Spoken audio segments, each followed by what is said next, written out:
Good afternoon, everyone, and a happy new year. It's 2018. 2018 is here very, very quickly. It's the 7th of January, I think. Yes, it's the 7th of January. I'm still in Sydney, Australia, and today is my first video of 2018. It's been a long time. I haven't actually posted since the 24th of December. There's been various reasons for that. One being it's been Christmas time, so things have been a little bit busy. The second is I was getting a little bit annoyed with YouTube and their algorithm on how they decide on what videos should be monetized. Obviously, this channel is not crucial that it gets ad revenue. It's not that sort of channel. When you have a channel with about 1,000 subscribers, the amount of money you make is very little. It will accumulate over time, and hopefully you can buy some new equipment, because you always need new equipment for your YouTube channel. The thing with YouTube is that they decide when you upload a video to decide whether it's suitable for all advertisers or suitable for only some advertisers.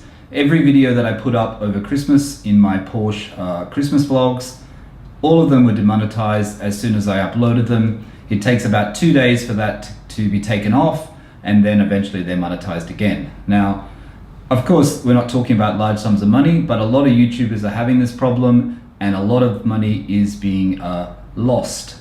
You'd have to think that, is this something that YouTube is doing so they don't have to pay? I don't know what it is, but it doesn't work at the moment. And obviously you heard during the week the controversy with a famous YouTuber who posted. Anyway, and then you've got YouTube doing trending videos that shouldn't be trending and putting them on their trending list. Okay, so I've just readjusted my camera. It's probably in the wrong spot now, but just so you can see the setup that I've got happening today. It's on the kitchen sink, and it's being filmed on a mini tripod, Manfrotto tripod, with the Rode microphone. So that's it. That's how I'm setting this up.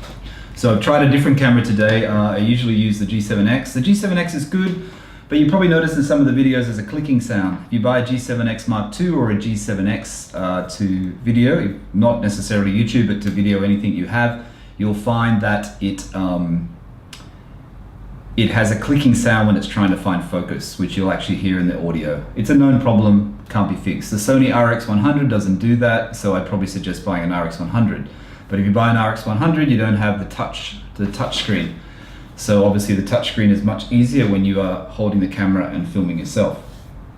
Anyway, went on a Porsche drive during the week with our friend in his GT3.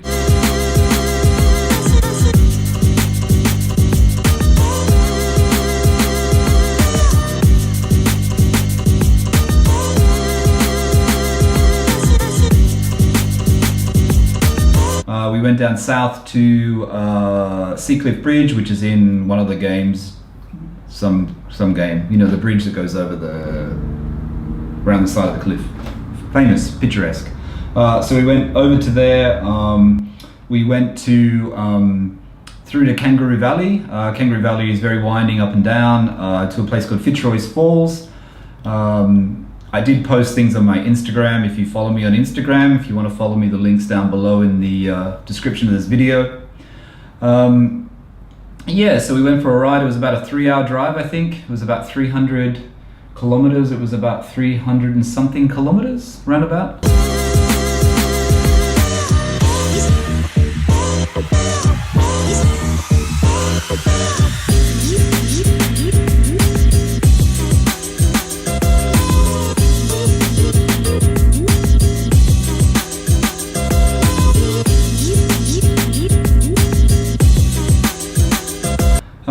But it was a good drive. It was raining a little bit in the morning, so coming through the Royal National Park was a little bit, had to be a little bit careful. My friend's GT3 obviously has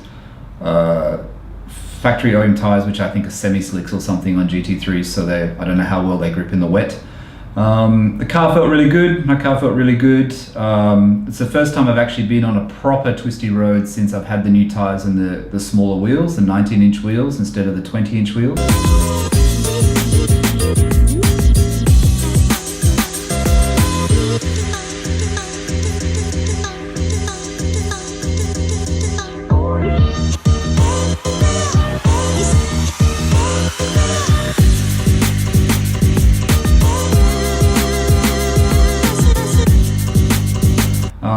It felt good.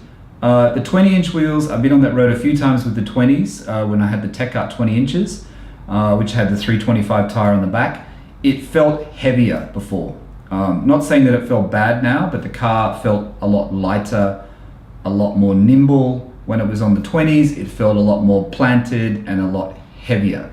Obviously, there's a lot more drag with the 20s as well. I'm not saying I hate the tires or I hate the wheels I've got now, but I'm just saying I could actually feel the difference in the car. Yeah, so anyway, I tried to do some footage. I'll show you this clip now. It's coming up after this. You'll see that I had the GoPro set up. GoPro I find very difficult to use. I try not to use them too much. One, the sound is crap. Two, you have to make sure you have the right settings, otherwise your footage can be dark, it can be, light and dark spots out of focus. You've got to make sure if you're in the car you have the right setting.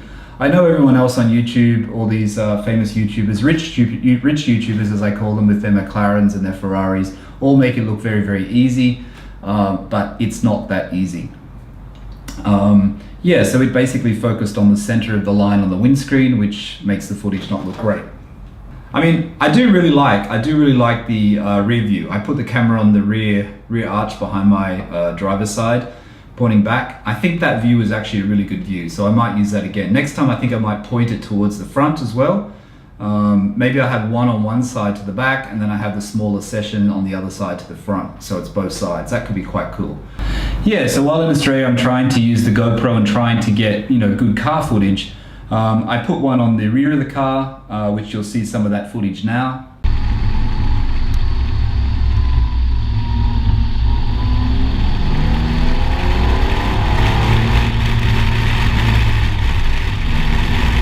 As you can see, the sound obviously is okay until the wind starts crackling, the wind starts cutting in. I left the wind in the end, but you can get the idea. I mean, this is just the GoPro with the GoPro suction mount stuck to the rear of the car.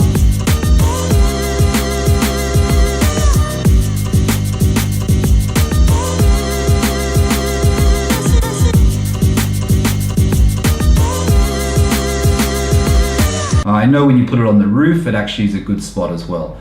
There's a really good video here or here, I'm not sure which side it links.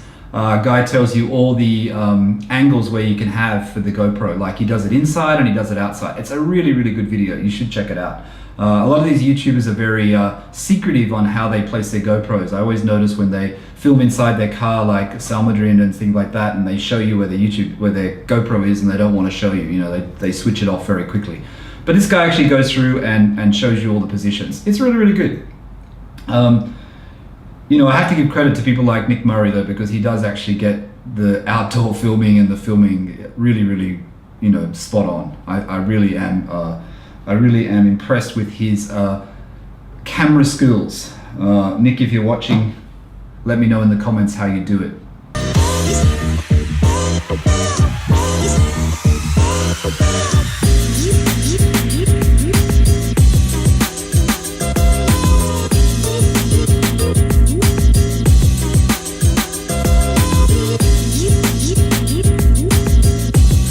So this was just going to be a short video today, but it's turned into a 10-minute long video again. I hope it's been reasonably interesting. Going to be going on some more drives hopefully in the next month or so before I head back to London. But anyway, thanks for watching. Please subscribe if you haven't already, and till next time, bye.